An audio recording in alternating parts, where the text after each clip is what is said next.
नमस्कार। जनता चौक लाइव में आपका स्वागत है। लोकसभा चुनाव 2024 हमारे सामने बिल्कुल आकर खड़ा हो चुका है।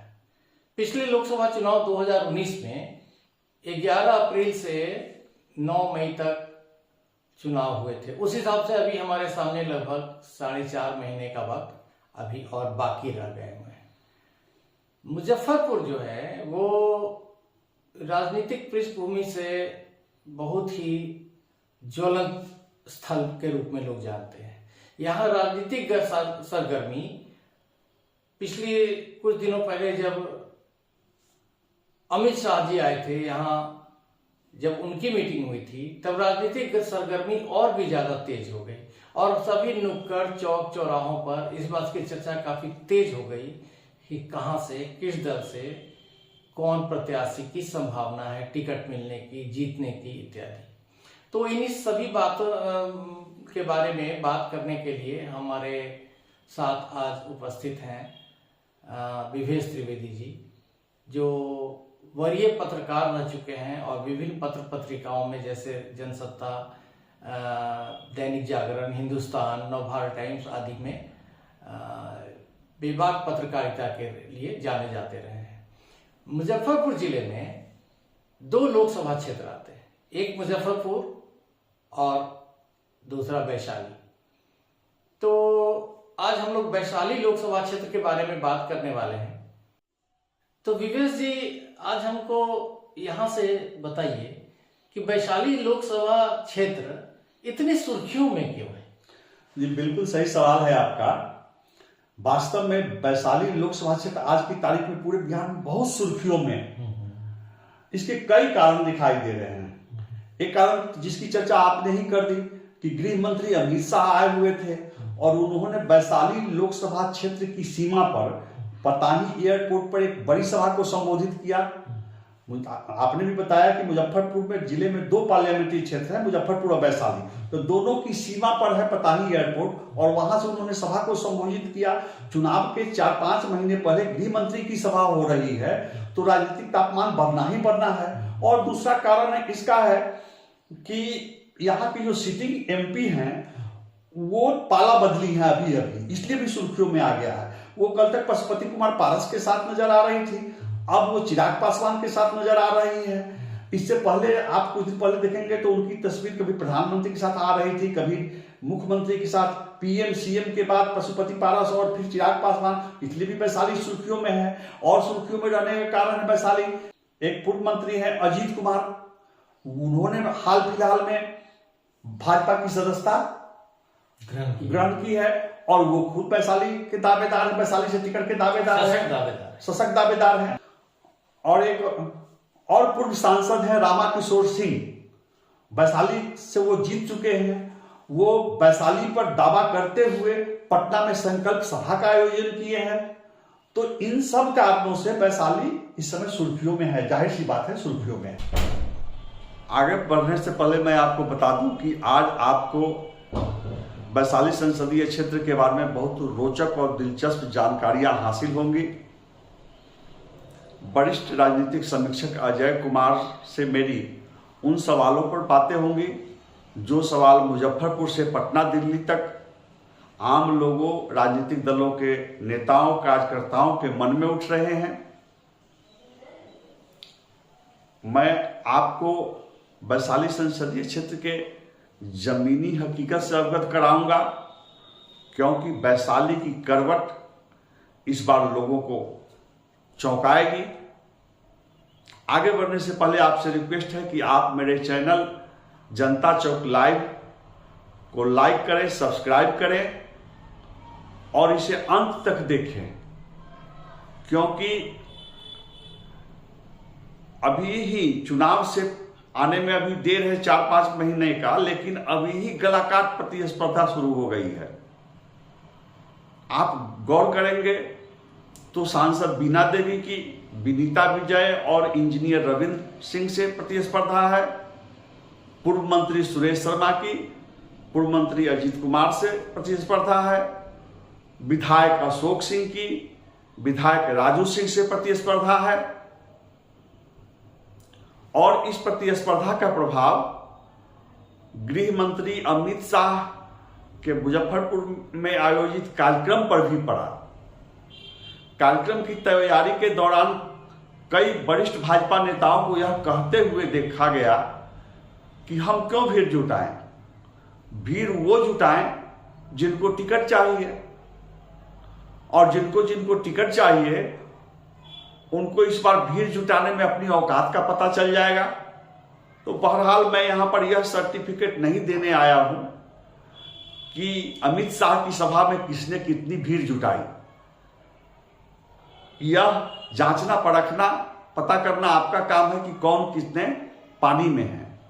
अगर जरूरत पड़ी तो मैं वैशाली लोकसभा की इस परिचर्चा को 2 खंडों में प्रसारित करूंगा, क्योंकि वैशाली से ऐसे ऐसे नाम हैं, ऐसे ऐसे छिपे रुस्तम हैं कि लोगों को चौंका देंगे। और कहीं ऐसा ना हो कि ये जो बड़े बड़े दिग्गज नाम हैं उनकी जगह पर कोई नए खिलाड़ी, कोई नए सुरमा चुनाव मैदान में आ जाए। आपको बताऊं कि मुजफ्फरपुर लोजपा के प्रभारी हैं संजय सिंह, दिन रात वैशाली क्षेत्र में एक्टिव हैं और चिराग पासवान की छाया बने हुए हैं।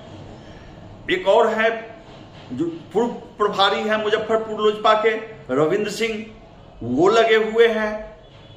एक घाट पटेरा के हैं रवि जी, बड़े व्यवसायी हैं, वो वैशाली के 6 विधानसभा क्षेत्रों में टीम उतार चुके हैं और उनकी टीम लगी हुई है। तो टिकट मिलना सबसे बड़ी बात हो जाएगी। कहीं ऐसा ना हो कि बड़े नाम धरे रह जाएं और ये नए खिलाड़ी आ जाएं और चुनाव को दिलचस्प बना दें। ये नए खिलाड़ी जो हैं संसाधनों से लैस हैं और दिन रात मेहनत कर रहे हैं। तो आप लाइक और सब्सक्राइब करें। मैं लेके आ रहा हूं वैशाली पर परिचर्चा। अच्छा विवेश जी, जरा हमारे दर्शकों को वैशाली लोकसभा क्षेत्र की भौगोलिक स्थिति और जातीय समीकरण के विषय में थोड़ा आप अपना अनुभव बताइए। ये जैसा कि मैंने बताया कि वैशाली लोकसभा क्षेत्र नाम वैशाली है, लेकिन इसके 5 विधानसभा क्षेत्र मुजफ्फरपुर जिले में स्थित हैं और एक विधानसभा क्षेत्र वैशाली जिले का है, उसका नाम है वैशाली। वैशाली जिले का वैशाली विधानसभा क्षेत्र और मुजफ्फरपुर जिले का कांटी विधानसभा क्षेत्र, बरुराज विधानसभा क्षेत्र, मीनापुर विधानसभा क्षेत्र, साहेबगंज विधानसभा क्षेत्र और पारू विधानसभा क्षेत्र, इन 6 को मिलाकर के वैशाली लोकसभा क्षेत्र बनता है। ये हो गया इसकी भौगोलिक स्थिति, ये हो गई वैशाली की। और वैशाली नाम है, लेकिन ये वैशाली लोकसभा क्षेत्र मुजफ्फरपुर शहर को भी टच कर रहा है। कांटी विधानसभा क्षेत्र वैशाली पार्लियामेंट्री क्षेत्र का हिस्सा है और कांटी विधानसभा क्षेत्र के कई बूथ जो हैं वो मुजफ्फरपुर शहरी क्षेत्र में भी आ जाते हैं। तो ये मुजफ्फरपुर की सरगर्मी वैशाली और मुजफ्फरपुर दोनों पार्लियामेंट्री क्षेत्रों को लेकर के अधिक है। अब आपने पूछा कि वहां के जातीय समीकरण के बारे में कि वैशाली लोकसभा क्षेत्र का जातीय समीकरण क्या है, बहुत ज्वलंत प्रश्न है। तो देखिए, इसमें अगर जातीय जनगणना की बात करेंगे, जातिगत जनगणना के आधारित बात करेंगे, तो उसमें देखा गया है कि यहाँ पर वैशाली लोकसभा क्षेत्र में भूमिहार, यादव, मुस्लिम, राजपूत, वैश्य, अनुसूचित जाति और कुशवाहा, ये प्रमुख जातियां हैं जो वैशाली लोकसभा क्षेत्र में हैं। इसको थोड़ा सा और समझने के लिए हम आपको बताएं कि इसमें से वैशाली विधानसभा क्षेत्र जो है वहां अभी सिद्धार्थ पटेल हैं, जनता दल यू के विधायक हैं। वहां कभी हेमंत साहिब जीता करते थे, कभी बीना साहिब जीतती थी। इन दिनों वहां सिद्धार्थ पटेल हैं, उनके चाचा विष्णु पटेल भी वहां से विधायक हुआ करते थे। कांटी से या तो भूमिहार विधायक होते हैं, 3 बार वहां से पूर्व मंत्री अजीत कुमार चुनाव जीते, पूर्व मंत्री नलिनी रंजन सिंह चुनाव लड़े, जीते। ठाकुर प्रसाद सिंह शिक्षा मंत्री बने थे कर्पूरी ठाकुर के सरकार में, वो कांटी से जीतते रहे। और मुफ्ती मोहम्मद कासिम वहां से जीते। और अभी भी वहां जो सिटिंग एमएलए हैं इसराइल मंसूरी, ये आरजेडी के हैं। और मतलब या आइदर यहाँ से भूमिहार जीतते हैं या मुस्लिम जीतते हैं। बीच में एक बार अनुसूचित जाति के अशोक चौधरी भी जीते, हालांकि काफी सुरक्षित क्षेत्र नहीं है, लेकिन अशोक चौधरी भी जीते। और 3 जो क्षेत्र है बरुराज, साहेबगंज और पारू, उसमें अभी राजपूत जाति के विधायक हैं। पहले यादव विधायक हुआ करते थे इधर बार बार, और उससे भी पहले देखेंगे तो उन तीनों क्षेत्रों से भूमिहार विधायक हुआ करते थे। तो हर जाति है के लोग हैं, लेकिन यादव, भूमिहार और राजपूत इनकी बहुलता है। और बरुराज क्षेत्र में नुनिया वोटरों की भी बहुलता है। साहेबगंज में जाएंगे और पारू में जाएंगे तो सहनी क्षेत्र, सहनी वोटरों की भी बहुलता है। तो मिश्रित आबादी का ये क्षेत्र है। और अगर दलों की स्थिति को आप देखेंगे तो बीजेपी का पलड़ा भारी है।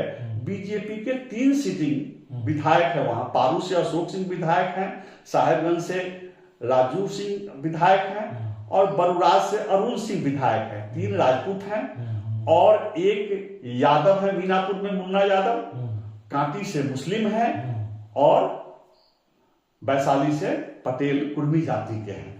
तो ये मोटे तौर पर ये वैशाली का चुनावी जातीय समीकरण है।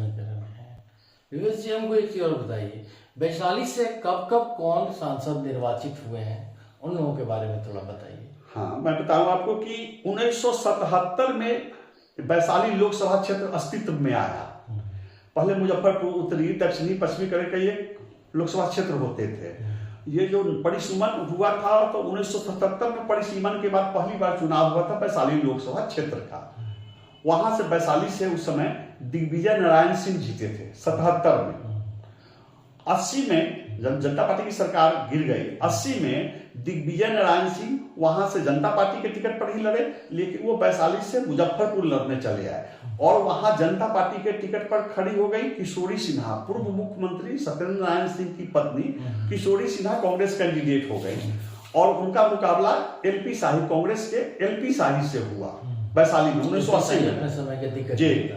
तो एलपी शाही को हरा करके और कांग्रेस की जनता पार्टी की किशोरी सिन्हा जीती। और 84 में किशोरी सिन्हा कांग्रेस में आ चुकी थी 84 में, और उन्होंने लोक दल की कैंडिडेट थी तारकेश्वरी सिन्हा। तारकेश्वरी सिन्हा जैसी दिग्गज नेत्री को उन्होंने 84 में हराया वैशाली पार्लियामेंट्री इलेक्शन में। ये 84 की बात हो गई। अब 89 में आइए, 89 में वहां उषा सिन्हा जनता दल की कैंडिडेट थी और उन्होंने कांग्रेस कैंडिडेट किशोरी सिन्हा को हरा दिया, पराजित कर दिया 89 में। आपको याद होगा कि बोफोर्स कांड के बाद विश्वनाथ प्रताप सिंह उभर कर एक नेता आए थे और जनता दल का गठन हुआ था, तो कांग्रेस के खिलाफ हवा थी।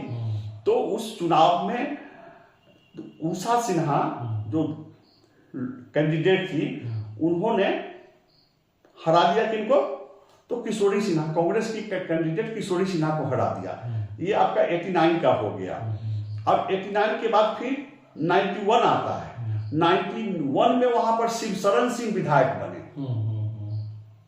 91 में शिवशरण सिंह विधायक बने और शिवशरण सिंह की मृत्यु हो गई तो 94 में वहां उपचुनाव हुआ वैशाली में, तो वो बहुचर्चित चुनाव हुआ। तब फिर एक बार कांग्रेस छोड़कर किशोरी सिन्हा जनता दल में आ गई। लालू प्रसाद ने उनका नामांकन कराया और लालू प्रसाद ने अपनी पूरी ताकत झोंक दी किसके लिए, किशोरी सिन्हा के लिए। एक पॉलिटिकल हस्ती मुख्यमंत्री लालू प्रसाद और दूसरे पॉलिटिकल हस्ती सत्येंद्र नारायण सिंह, उनकी पत्नी किशोरी सिन्हा जो 2 बार सांसद रह चुकी थी वैशाली से, वो लड़ रही थी जनता दल कैंडिडेट के रूप में और उनके खिलाफ आनंद मोहन ने अपनी पत्नी लवली आनंद को उतारा। एक बहुत मजेदार वाकया हुआ उस चुनाव में। लवली आनंद वोटरों से कहती थी कि मैं वैशाली की बहू हूं और मेरी सास घर की चाबी नहीं दे रही है, तो मुझे घर की चाबी दिला दीजिए। सास से इशारा था उनका किशोरी सिन्हा से। लवली आनंद कह रही थी कि सास बूढ़ी हो गई है, बुजुर्ग हो गई है, अब घर की चाबी हमको दिला दीजिए, मतलब वैशाली की बागडोर मुझे दीजिए, मुझे जिताइए। उनकी इस अपील को जनता ने सुन लिया। कांटे का मुकाबला हुआ और कांटे के मुकाबला में बिहार पीपुल्स पार्टी की कैंडिडेट लवली आनंद ने दिग्गज किशोरी सिन्हा जी को हरा दिया। इसमें एक खास बात थी, 92 में हेमंत शाही की हत्या हो गई थी। हेमंत शाही की तस्वीर का कटआउट लेकर लवली आनंद घूमती थी पूरे क्षेत्र में। उनकी जो हत्या हो गई थी गुड़ौल में, तो सरकार के खिलाफ की इस सरकार में लॉ एंड ऑर्डर की स्थिति बहुत खराब है, विधायक की भी हत्या हो गई और जनता में, लोगों में, खासकर भूमिहार वोटरों में बहुत आक्रोश था। तो हेमंत शाही की तस्वीर बहुत काम आई और उसका बहुत प्रभाव पड़ा और लवली आनंद जीत गई। ये 94 की बात है। उसके बाद आइए 96, 98, 99, ये तीनों चुनाव रघुवंश प्रसाद सिंह वहां जीतते रहे। 96 में उन्होंने हराया बिशन पटेल को, 98 में भी उन्होंने बिशन पटेल को हराया, 99 में भी वहां से वो जीते, 2004 में भी जीते, लगातार जीतते रहे। 2009 तक रघुवंश बाबू जीतते रहे। लेकिन दुर्भाग्यवश 2014 में रघुवंश प्रसाद सिंह के खिलाफ लोक जनशक्ति पार्टी के कैंडिडेट आ गए रामा सिंह, रामा किशोर सिंह उर्फ रामा सिंह। तो रघुवंश प्रसाद सिंह और रामा सिंह में मुकाबला हुआ। रामा सिंह कैंडिडेट एनडीए के हो गए, रघुवंश प्रसाद सिंह राजद कैंडिडेट थे। तो रामा सिंह जैसे कैंडिडेट ने रघुवंश प्रसाद सिंह को जब हराया तो पूरे देश में इसकी चर्चा हो गई। लेकिन आगे चलकर रामा सिंह का रिश्ता रामविलास पासवान के लड़के चिराग पासवान से अच्छा नहीं रहा। कहा जाता है इस वजह से 2019 के चुनाव में रामा सिंह को वैशाली से टिकट नहीं मिला। तो 2019 में किसको टिकट मिला? बीना देवी को। बीना देवी भाजपा की विधायक रह चुकी थी उससे पहले गायघाट में, और वो 2010 के चुनाव में वहां से विधायक रह चुकी थी। लेकिन 2015 के चुनाव में वो गायघाट चुनाव हार गई थी बीजेपी टिकट पर। वही बीना देवी लोजपा कैंडिडेट बनकर आ गई वैशाली में और उन्होंने भी रघुवंश प्रसाद सिंह को हरा दिया। कहा जाता है कि एक तरह से कि एक जब रघुवंश बाबू आए थे तो उनके माता तो होते थे बीना देवी और उनके पति दिनेश प्रसाद सिंह। उनके यहाँ रहना, उठना, बैठना। कहा यह भी जाता है कि राजनीति में दिनेश प्रसाद सिंह को, बीना देवी को, उनके परिवार को रघुवंश बाबू का आशीर्वाद होता था। लेकिन वही रघुवंश प्रसाद सिंह अपने ही शिष्य दिनेश प्रसाद सिंह की पत्नी से हार गए। ये 2019 का मामला रहा है। तो ये संक्षेप में मैं आपको 1977 से लेकर के 2019 तक का बता दिया हूं। तो अभी की वर्तमान राजनीतिक पार्टियों की क्या तैयारी है वर्तमान में वैशाली में? हाँ, वैशाली में खास बात यह है कि कई दावेदार हैं। कैंडिडेट की दावेदारी पर मैं बाद में आऊंगा। मैं दलों के दावेदारी पर बात कर लूं तो आपको बताऊं कि बीजेपी बार बार संकेत दे रही है कि हम इस बार खुद लड़ेंगे वहां से, वैशाली से। जब से जनता दल यू और समता पार्टी से बीजेपी का तालमेल रहा है, पहले बीजेपी वैशाली सीट को जनता दल यू और समता पार्टी के लिए छोड़ती रही। उसके बाद पिछले दो चुनावों में बीजेपी ने वैशाली सीट को लोजपा के हिस्से में छोड़ दिया। इस बार भाजपा कह रही है कि हम अपना कैंडिडेट देंगे। तो एक तो एनडीए में ये भाजपा की दावेदारी हो गई। दूसरा, चिराग पासवान के कैंडिडेट 2 बार जीते हैं और चिराग पासवान भी 5-6 सीटों की साथ तक पिछले बार मिला था और दावेदारी कर रहे हैं। तो उनकी दावेदारी हाजीपुर पर भी है और जमुई से वो खुद सांसद हैं। इसके अलावा अगर 2-4 सीट वो लेते हैं तो उसमें वैशाली सीट भी हो। अच्छा। तो एक दावेदार लोजपा हो जाती है। और ये जो क्षेत्र है ये आरजेडी का गढ़ भी रहा है। भले ही इधर वो 2 चुनावों में हार गए रघुवंश बाबू, लेकिन लगातार रघुवंश बाबू जीतते रहे, तो आरजेडी भी पूरी ताकत झोंकेगी कि हम वहां से जीते। कांग्रेस के कुछ नेता हैं, वो भी चाहते हैं कि इस जिले के भी हैं और दूसरी जगह के भी हैं कि उनको वैशाली जो है वो कांग्रेस के हिस्से में आए। कभी अखिलेश प्रसाद सिंह के बारे में चर्चा होती है, कभी उनके लड़के के बारे में भी चर्चा होती है, कभी चर्चा होती है एक अनुनय सिन्हा है, पूर्व केंद्रीय मंत्री उषा सिन्हा जी के लड़के हैं, उनकी चर्चा होती है। तो कांग्रेस की भी दावेदारी है, हर तरफ से दावेदारी है। जनता दल यू के पास कैंडिडेट की कमी नहीं है, लेकिन ये सब स्पष्ट होगा तब जब इंडिया गठबंधन में टिकटों का बंटवारा, सीट शेयरिंग का मामला सॉल्व हो जाएगा तब। और इंडिया गठबंधन को लेकर के जो 5 राज्यों के विधानसभा चुनाव आए हैं, जैसा कि आप जानते हैं, उसमें बुरी तरह कांग्रेस हारी है, तो अभी अंदर खींचतान की स्थिति है। तो इंडिया गठबंधन से हो तब, या महागठबंधन तो पहले ही से है बिहार में, विपक्षी अभी सत्ताधारी दल है जो उनका महागठबंधन है, तो उसमें से कैंडिडेट तो रहेंगे।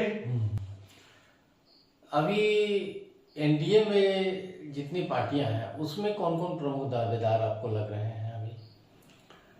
मैं आपसे पहले चर्चा कर लेता हूं एनडीए में एक बार फिर से लोजपा के बारे में। अच्छा, कि लोजपा में कौन कौन दावेदार हैं। लोजपा में हाल फिलहाल पिछली बार जीती थी बीना देवी, और जब लोजपा में विभाजन हुआ, जब लोजपा के सांसदों ने रिवोल्ट किया, बगावत कर दिया, तो बीना देवी भी छोड़कर के पशुपति पारस के साथ चली गई। तो इससे चिराग पासवान को बहुत सदमा हुआ, बहुत झटका लगा। बात इतनी ही नहीं थी, बात तो ये थी कि दिल्ली में बीना देवी के आवास पर ही, सांसद बीना देवी के आवास पर ही लोजपा के विभाजन की रणनीति बनी, उसको अमली रूप दिया गया और वहीं से सब निर्णय लिया गया। आप पूछेंगे कि क्यों बीना देवी इतना एक्टिव क्यों थी? तो दरअसल बीना देवी के पति दिनेश प्रसाद सिंह वो जनता दल यू के विधान पार्षद हैं, और वो चाहते थे कि हाँ, इस विभाजन में उनकी प्रमुख भूमिका हो।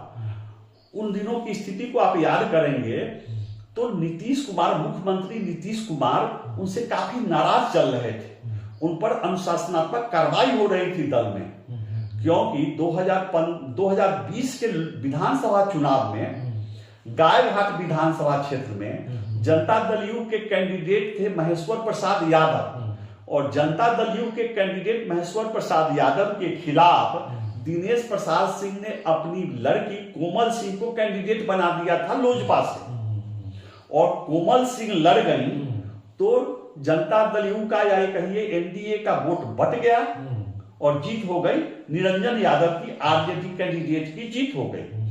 तो नीतीश कुमार को इससे बहुत गुस्सा आया कि ये दिनेश प्रसाद सिंह हमारी पार्टी के एमएलसी हैं और इन्होंने हमारी ही पार्टी के कैंडिडेट के खिलाफ अपनी लड़की को लोजपा से उतार दिया और वोट में विभाजन हो गया। इस मामले को नीतीश कुमार ने गंभीरता से लिया और दिनेश प्रसाद सिंह पर अनुशासनात्मक कार्रवाई हो रही थी, और दिनेश प्रसाद सिंह मौके की ताक में थे कि हम फिर से नीतीश कुमार का विश्वास पालें, नीतीश कुमार के करीब हो जाए। जो दिनेश प्रसाद सिंह की राजनीति रही है, वे हमेशा सत्ता के करीब रहना चाहते हैं। जब लालू प्रसाद, राबड़ी देवी, इन लोगों का जमाना था, वो लोग चीफ मिनिस्टर होते थे, तो दिनेश प्रसाद सिंह लालू प्रसाद और राबड़ी देवी परिवार के बहुत विश्वस्त थे, उनके करीब थे। जब नीतीश कुमार का उदय हुआ तो लालू प्रसाद को छोड़कर दिनेश प्रसाद सिंह नीतीश कुमार के करीब आ गए। तो नीतीश कुमार को लगा कि इससे अच्छा मौका क्यों कुछ नहीं है। विधानसभा चुनाव 2020 में चिराग पासवान की वजह से नीतीश कुमार की मिट्टी पलीद हो गई थी। बहुत सारे विधायक जनता दल यू के नहीं बन पाए थे, इस वजह से कि चिराग पासवान ने जनता दल यू कैंडिडेट के खिलाफ जगह जगह अपने कैंडिडेट खड़े कर दिए थे। तो चिराग पासवान से बदला लेने के लिए, प्रतिशोध में उनको बजा से खाने के लिए नीतीश कुमार ने ललन सिंह के माध्यम से लोजपा में विभाजन कराया, और ललन सिंह ने इसमें इंस्ट्रूमेंट बनाया दिनेश प्रसाद सिंह को। तो ललन सिंह और दिनेश प्रसाद सिंह मिलकर लोजपा का विभाजन कराए थे। इस वजह से चिराग पासवान को बहुत बुरा लगा और वो थी चिराग पासवान से अलग और पशुपति कुमार पारस के साथ बीना देवी चल रही थी। लेकिन हाल में जब लोजपा का 23वां स्थापना दिवस मनाया गया पटना में बापू सभागार में, तो बीना देवी पशुपति पारस के कार्यक्रम को छोड़कर उस दिन अक्षयवट स्टेडियम में कार्यक्रम हो रहा था, स्थापना दिवस मनाया जा रहा था पशुपति पारस खेमे की ओर से। तो पशुपति पारस के कार्यक्रम को छोड़कर बीना देवी चली गई चिराग पासवान, और ये चर्चा का विषय हो गया कि बीना देवी वैसे वहां कैसे चली गई। जब पत्रकारों ने पूछा तो बीना देवी ने कहा कि हम तो हमेशा चिराग पासवान के साथ रहे, हम अलग कब थे।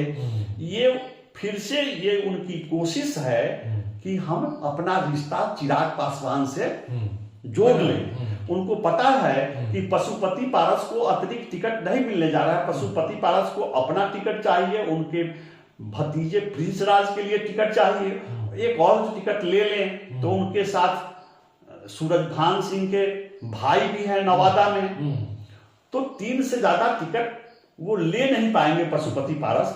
इस बात की जानकारी बीना देवी को है, इसलिए बीना देवी देख रही है कि मेरी भलाई इसी में है कि मैं चला आऊं चिराग के तरफ।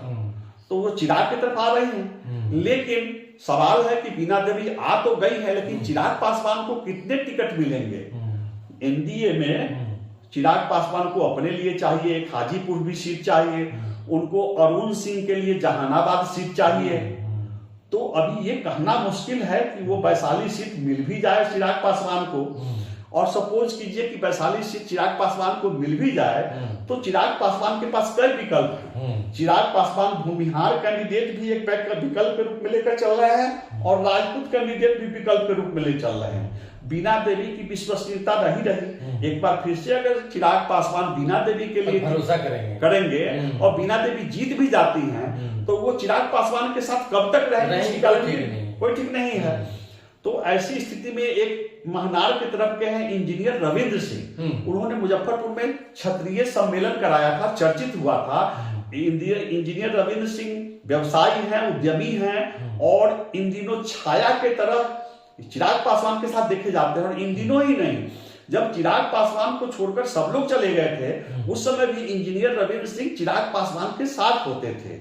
तो राजपूत है इंजीनियर रविंद्र सिंह, तो एक विकल्प वो हो गया। दूसरा एक साइलेंट विकल्प है, एक जिसकी ज्यादा चर्चा यहां नहीं हो रही है। हाल फिलहाल में अमर पांडे की मुलाकात हुई है और कहा यह जाता है कि विनीता विजय जी की भी मुलाकात हुई है चिराग पासवान से। अच्छा। तो भूमिहार कैंडिडेट अगर लड़ाना चाहेंगे तो साधन संपन्न विनीता विजय अमर पांडे, जिनके पिताजी रघुनाथ पांडे पूर्व मंत्री हुआ करते थे और एक बार वो मुजफ्फरपुर पार्लियामेंट्री क्षेत्र से जीत गए थे, हालांकि उनको जीत का रिजल्ट नहीं मिला था, जॉर्ज फर्नांडिस विजयी घोषित किए गए थे और 5 साल के बाद जब कोर्ट का फैसला आया तो जॉर्ज फर्नांडिस का चुनाव रद्द घोषित किया गया। तो इनकी पारिवारिक पृष्ठभूमि रही है और वैशाली में विनीता विजय की पहचान भी है। तो विनीता विजय भाजपा में हैं, लेकिन वो लगातार संपर्क में चिराग पासवान के लिए है। तो चिराग पासवान के पास भरोसेमंद विकल्प है इंजीनियर रविंद्र सिंह, भरोसेमंद विकल्प हैं ये विनीता विजय, तीसरा विकल्प ये होंगी बीना देवी। तो ये आपको संक्षेप में हो गया लोजपा का। अब आप एनडीए के बारे में पूछ रहे थे। एनडीए में हम अब बीजेपी की ओर आते हैं। तो बीजेपी में टिकट के दावेदारों की लंबी कतार है, बहुत सारे लोग हैं। उसमें एक नाम है पूर्व मंत्री सुरेश शर्मा का, दूसरा नाम है पूर्व मंत्री अजीत कुमार का, तीसरा नाम है साहेबगंज के विधायक राजू कुमार सिंह का, जो मुकेश सहनी के पार्टी से विकासशील इंसाफ पार्टी से जीते थे और बाद में उन्होंने भाजपा की सदस्यता ग्रहण कर ली है। ये 3 दावेदार। चौथे दावेदार है अशोक सिंह पारू के विधायक हैं, वो भी दावेदार हैं। तो ये 4 दावेदार भाजपा की तरफ से हो जाते हैं। उसमें अभी कहना मुश्किल है, अभी ये उस पर स्पष्ट नहीं है कि बीजेपी वहां से भूमिहार कैंडिडेट उतारेगी या राजपूत कैंडिडेट उतारेगी। वहां पर वैशाली में दोनों जातियों का दावा रहता है परस्पर कि हमारी आबादी अधिक है, हमारी आबादी अधिक है। कहा जाता है कि पारू में और साहेबगंज में, कांटी में, वैशाली में, इन सब जगहों पर भूमिहार मत अधिक हैं। लेकिन हाल के दिनों में एक बार हरेंद्र कुमार को दिया गया था टिकट, और एक बार मुन्ना शुक्ला, विजय कुमार शुक्ला और मुन्ना शुक्ला को भी दिया गया था जनता दल समता पार्टी से। लेकिन इधर राजपूत कैंडिडेट ही दोनों तरफ से लड़ते रहे हैं। तो दोनों भाजपा के सारे कैंडिडेट सक्रिय हैं और लगे हुए हैं। और इसमें एक मौका आ गया, गृह मंत्री अमित शाह का कार्यक्रम हुआ, वो पताही एयरपोर्ट पर। पताही एयरपोर्ट वैशाली संसदीय क्षेत्र की सीमा पर है। अच्छा। वहीं से कांटी विधानसभा क्षेत्र शुरू होता है। तो अमित शाह की सभा की तैयारी के बहाने जो भावी कैंडिडेट हैं वो वैशाली लोकसभा क्षेत्र का चप्पा चप्पा छानने लगे। गांव गांव में मीटिंग होने लगी, प्रखंड में ही नहीं, गांवों में जाकर मीटिंग होने लगी। इसमें अजीत कुमार भी काफी सक्रिय रहे, राजू सिंह भी साहेबगंज में सक्रिय रहे, अशोक सिंह भी रहे। और ये लोग दावा भी करते हैं कि हम ज्यादा भीड़ लाए तो हम ज्यादा भीड़ लाए। तो उसमें चूंकि कांटी क्षेत्र बगल में है और अजीत कुमार लगातार एक्टिव रहते हैं कांटी क्षेत्र में, तो जाहिर सी बात है कि कांटी से और अजीत कुमार 2 राउंड हर ब्लॉक में मीटिंग कर चुके थे, दौरा कर चुके थे, तो भीड़ जुटाने में वो भी सफल रहे। राजू सिंह की भी कुछ ऐसी दावेदारी है। तो इससे सरगर्मी बढ़ गई है। अमित शाह की सभा के बहाने भाजपा कैंडिडेट जितने हैं उनकी सरगर्मी बढ़ गई है। सुरेश शर्मा भी लगातार उधर एक्टिव हैं, अजीत कुमार एक्टिव हैं, ये लोग बीजेपी की सभाओं कार्यक्रमों के माध्यम से भी एक्टिव हैं। और पूर्व में ब्रह्मर्षि समाज के मीटिंग को लेकर भी काफी एक्टिव रहे हैं। तो सब कुछ निर्भर करता है केंद्रीय नेतृत्व पर कि टिकट किसे वहां से दिया जाता है।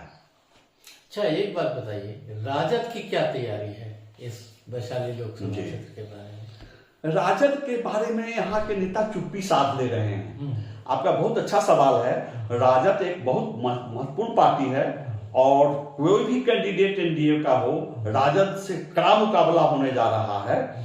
तो इस संबंध में मैंने बातचीत की राजद के जिला अध्यक्ष रमेश गुप्ता से कि कौन आपके यहाँ से कैंडिडेट होंगे।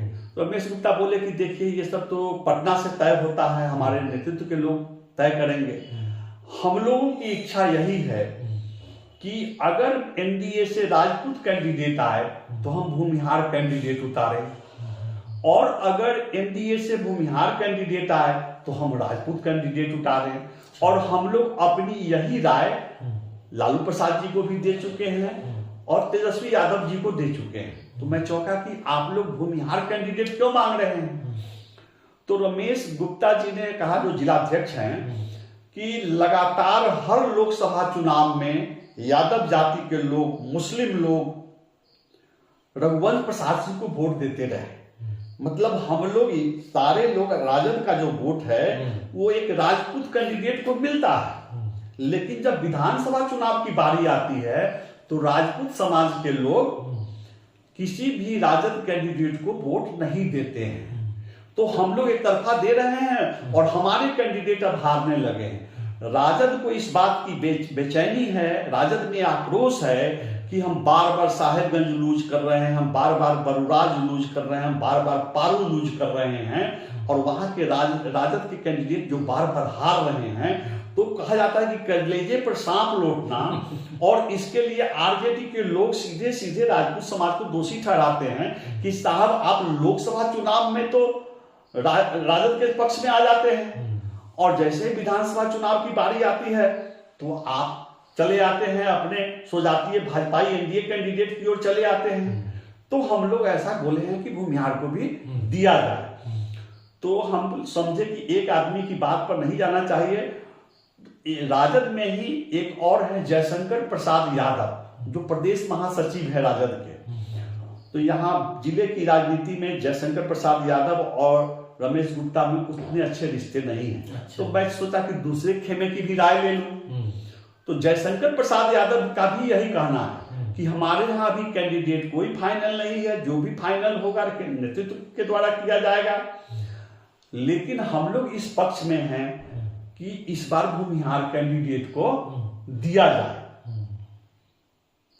ये राजद का है, ये राजद की ये रणनीति है। और राजद के पास कैंडिडेट की कमी नहीं है। पूर्व सांसद रामा सिंह जो वैशाली में 2014 में जीते थे, रघुवंश प्रसाद सिंह को हराए थे, और वो पटना में एक बड़ा कार्यक्रम आयोजित कराया है 4 तारीख को। और उस कार्यक्रम का उद्देश्य यही है कि राजनीतिक दलों को अपनी ताकत दिखाना। कार्यक्रम भले ही पटना में आयोजित हुआ, लेकिन उसके लिए सबसे ज्यादा तैयारी वैशाली पार्लियामेंट्री क्षेत्र में हुई।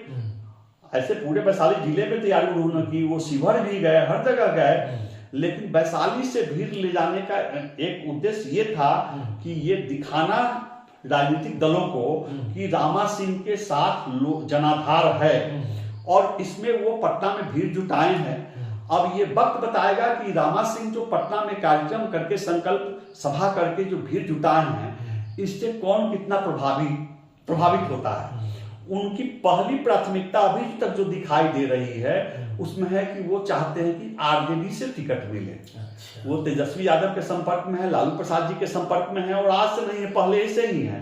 वो जब तेजस्वी यादव जी के संपर्क में आ गए थे तो रघुवंश प्रसाद सिंह को बहुत झटका लगा था, क्योंकि रघुवंश प्रसाद सिंह को रामा सिंह ने चुनाव में फटकनी दे दी थी।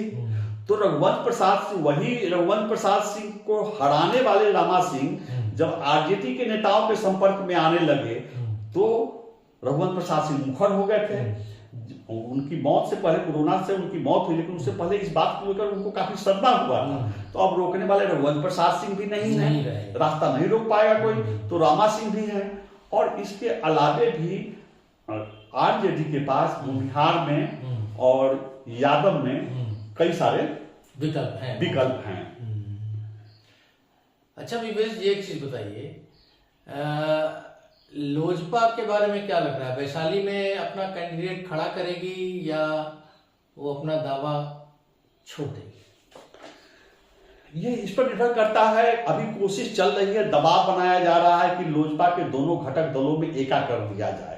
मतलब चिराग पासवान और पशुपति पारस को एक मंच पर लाया है। हालांकि ये बहुत मुश्किल लग रहा है। अगर ये लोग एक मंच पर नहीं आए तो दोनों को कम कम सीटों पर संतोष करना पड़ेगा। तो कम सीटों पर जब संतोष करना पड़ेगा तो देखना है कि चिराग पासवान जहानाबाद को प्राथमिकता देते हैं, कि वैशाली को प्राथमिकता देते हैं, कि नवादा को देते हैं। एक सीट पर उनको खुद लड़ना है, एक सीट पर वो अपनी मां को लड़ाना चाहते हैं, और इसके अलावा वो एक राजपूत और एक भूमिहार कैंडिडेट और चाहेंगे खड़ा कराना कम से कम। हालांकि दावेदारी उनकी 6-7 सीटों पर। चिराग पासवान की माताजी के बारे में भी काफी बीच में चर्चा उठी है कि वो भी शायद खड़ा होना चाहती हैं हाजीपुर से। जी बिल्कुल सही जानकारी है आपको। और चिराग पासवान का कहना है कि ये हाजीपुर संसदीय क्षेत्र जो है ये मेरे पिता रामविलास पासवान जी की धरोहर है, कर्मभूमि है। तो इस पर तो हमारा हक बनता है, और वो अपने माँ को वहां से चुनाव लड़ाना चाहते हैं, खुद वो जमुई से लड़ना चाहते हैं। इसके अलावा अगर दोनों खेमों में एकता नहीं हुई तो 3 सीट का मिलना मुश्किल है। 3 सीट से मेरा इशारा है जहानाबाद, वैशाली और नवादा, सूरजभान सिंह के भाई। तो 3-2-5 अकेले चिराग को मिल जाए, इसकी गुंजाइश कम लगती है। मिलेगी, अगर 5 सीट मिलेगी तो निश्चित रूप से वो वैशाली भी लेना चाहेंगे। और बीना देवी के बारे में आपका क्या ख्याल है? आपका अंतर्मन क्या कहता है? किस दल से लड़ने की संभावना दिख रही है? बीना देवी की जो चर्चा चलती है तो उसमें से आप दिनेश प्रसाद सिंह को अलग नहीं कर सकते हैं। दिनेश प्रसाद सिंह खुद पावरफुल हैं, जनता दल यू में हैं, और लालू प्रसाद से भी उनके रिश्ते हैं, लेकिन उन्होंने उधर अपना कार्ड नहीं खोला है। वो पहली प्राथमिकता बीना देवी की है कि किसी तरह से एनडीए के ही कैंडिडेट बन जाए। आपको एक तस्वीर दिखी होगी पिछले साल, बीना देवी दिनेश प्रसाद सिंह के साथ और अपनी बेटी कोमल सिंह और बेटे के साथ प्रधानमंत्री नरेंद्र मोदी से मिलने गए। वो तस्वीर आई थी मीडिया के माध्यम से। तो भले ही वो वैशाली लोकसभा क्षेत्र से संबंधित कुछ मांग लेकर गई थी, लेकिन वो सिर्फ ज्ञापन और पत्र देने नहीं गई थी। दरअसल वो प्रधानमंत्री से एक रिश्ता बनाने और एक निकटता, ताकि आगामी लोकसभा चुनाव में टिकट की गारंटी हो, उनका उद्देश्य ये था। और वो लोग, पूरे परिवार के लोग वहां से काफी खुश होकर लौटे। उनकी बेटी कोमल सिंह का कहना था कि जब हम लोग प्रधानमंत्री से मिल रहे थे, बात कर रहे थे, तो प्रधानमंत्री को हमारे घर के बारे में, हमारे सभी भाई बहनों, मम्मी पापा के बारे में सब कुछ पहले से जानकारी थी। तो जाहिर सी बात है कि उनका अपना जो अपना पीआर टीम है प्रधानमंत्री का, उन्होंने पूरी जानकारी दे दी होगी, दे ही जाती है जो आगंतुक आते हैं। तो प्रधानमंत्री से उनको क्या आश्वासन मिला था, न मिला था, एक बात। दूसरी बात, ये नहीं भूलना है कि बीजेपी अपना कैंडिडेट चाहती है। तीसरी बात कि बीना देवी गई चिराग पासवान के कार्यक्रम में, और जब प्रधानमंत्री से मिलकर के आई थी तो मोतीपुर में बीना देवी के बेटा और बेटी ने एक इथेनॉल प्लांट लगाया। उस प्लांट को देखने के लिए नीतीश कुमार आए। और नीतीश कुमार सिर्फ आए ही नहीं, बल्कि अधिकारियों को उन्होंने निर्देश दिया कि इस प्लांट के लिए जो गतिरोध है, जिसके सामने जो बाधाएं, इसको दूर कीजिए और इसको स्मूथली चलाने में प्रमोट किया जाए। जो भी सरकार की ओर से, प्रशासन की ओर से सहयोग संगठन चाहिए, उद्योग को बढ़ावा दीजिए। तो नीतीश कुमार से भी उनके रिश्ते हैं। तो सबसे पहले तो उनकी कोशिश होगी चिराग पासवान से, और अंदर खाने दिनेश प्रसाद सिंह हर दल में संपर्क रखते हैं। मैं आपको बताऊं कि दिनेश प्रसाद सिंह जनता दल में होते हुए भी पिछले विधानसभा चुनाव में विकासशील इंसाफ पार्टी का टिकट बांट रहे थे। मतलब मुकेश सहनी के पार्टी के जो टिकट बांटे गए थे, चाहे वो राजू सिंह को टिकट मिला था, चाहे यहाँ पर मुसाफिर पासवान को बोचहा में मिला था, तो ये सारे टिकट किन शर्तों पर किस तरह से दिया जाएगा, उसका क्या हिसाब किताब होगा, किस आधार पर दिया जाएगा, ये सब दिनेश प्रसाद सिंह ही तय कर रहे थे। तो दिनेश प्रसाद सिंह ये भी कर सकते हैं कि मुकेश सहनी से कहेंगे कि आप वैशाली मांग लीजिए। मुकेश सहनी या एनडीए में रहे या महागठबंधन में रहे, अभी वो एनडीए में नहीं नजर आ रहे हैं, तो मुकेश सहनी को भी कुछ सीट चाहिए। तो दिनेश सिंह जानते हैं कि मुकेश सहनी कैसे टिकट देते हैं, मुकेश सहनी के टिकट देने का हिसाब किताब क्या होता है। तो मुकेश सहनी के माध्यम से भी वो वैशाली सीट लेने की कोशिश कर सकते हैं। तो ये सब छिपे हुए पत्ते हैं, ये भविष्य तय करेगा कि हाँ बीना देवी कहां से लड़ेंगे। अभी वो खुद को बता रहे कि एनडीए में हूं, मैं लोजपा में हूं। एक और अंतिम प्रश्न, मुन्ना शुक्ला की चर्चा के बिना वैशाली लोकसभा के बारे में बात करना बिल्कुल अधूरा कहलाएगा। मुन्ना शुक्ला कई बार चुनाव वहां से लड़ चुके हैं, उनका क्या इस बार रहेगा? बिल्कुल सही, आपको याद है मुन्ना शुक्ला वहां से लड़ चुके हैं 2 बार, काफी अच्छा वोट भी लाए थे। एक बार निर्दलीय लड़े थे और एक बार लोकप्रिय भी हैं, वहाँ काफी आधार भी है उनका, और गांव-गांव से वो जुड़े हुए भी हैं। और उनकी पत्नी भी वैशाली लोकसभा क्षेत्र से चुनाव लड़ चुकी हैं। तो मुन्ना शुक्ला ऐसे वो पहले ही संकेत दे चुके हैं कि मैं लड़ूंगा। तो मुन्ना शुक्ला भी ऐसे चुपचाप बैठे नहीं रहेंगे। उनका कहाँ कहाँ क्या प्रयास चल रहा है, इसको वो खुद खोल नहीं रहे हैं। लेकिन जो बात दिखाई दे रही है उसमें है कि वो लालू प्रसाद से भी वो परिचय पहचान के मोहताज नहीं है, नीतीश कुमार से भी परिचय के पहचान के मोहताज नहीं है। तो आरजेडी में अगर किसी भूमिहार को लड़ाने की बात आएगी तो लालू प्रसाद मुन्ना शुक्ला जैसे विकल्प पर भी विचार कर सकते हैं। और मुन्ना शुक्ला पार्टी का नाम लिए बगैर लगातार वैशाली लोकसभा क्षेत्र में घूम रहे हैं। मैं आपको बताऊं कि जहां तक क्षेत्र में घूमने और तैयारी की बात होती है, तो संपर्क अभियान में मुन्ना शुक्ला का एक अलग तरीका होता है। वो क्षेत्र में जाए न जाए, लेकिन हर क्षेत्र में उनके, हर ब्लॉक में, हर जगह पर उनके लोग उनसे संपर्क में हैं। और एक दूसरे हैं अजीत कुमार, जो सालों भर चुनावी मूड में रहते हैं। मतलब वो सालों भर उनका कार्यक्रम चलता रहता है, दौरा चलता रहता है। तो अजीत कुमार भी पिछले 1.5-2 साल से वैशाली लोकसभा क्षेत्र के गांव-गांव से संपर्क अभियान में हैं, एक्टिव हैं। अब ये तो वक्त बताएगा कि टिकट किसको फाइनल होगा। तो विवेश जी, आपको बहुत बहुत धन्यवाद। वैशाली लोकसभा क्षेत्र के बारे में इतनी सारी लेटेस्ट जानकारी आपने दी, और बहुत सारे लोगों के मन में जो संशय था वो दूर हुआ होगा मेरे ख्याल से। तो आपको बहुत बहुत धन्यवाद जी। हम लोगों की कोशिश होगी कि वैशाली के बाद बारी बारी से मुजफ्फरपुर, मोतिहारी, क्रमशः हर एक लोकसभा क्षेत्र के बारे में हम लोग बैठे और चर्चा नियमित अंतराल पर जी। हम लोग चर्चा करेंगे। जहां तक हो सके जो नवीनतम गतिविधि है, हम किन्हीं के जीत हार का दावा नहीं करेंगे। हमारे इस कार्यक्रम के माध्यम से किन्हीं के टिकट वितरण की गारंटी भविष्यवाणी नहीं होगी। जो ताजा स्थिति होगी क्षेत्र की, जो हमको जानकारी, जब हम लोग को जानकारी मिलेगी, उस पर हम लोग चर्चा करेंगे। धन्यवाद।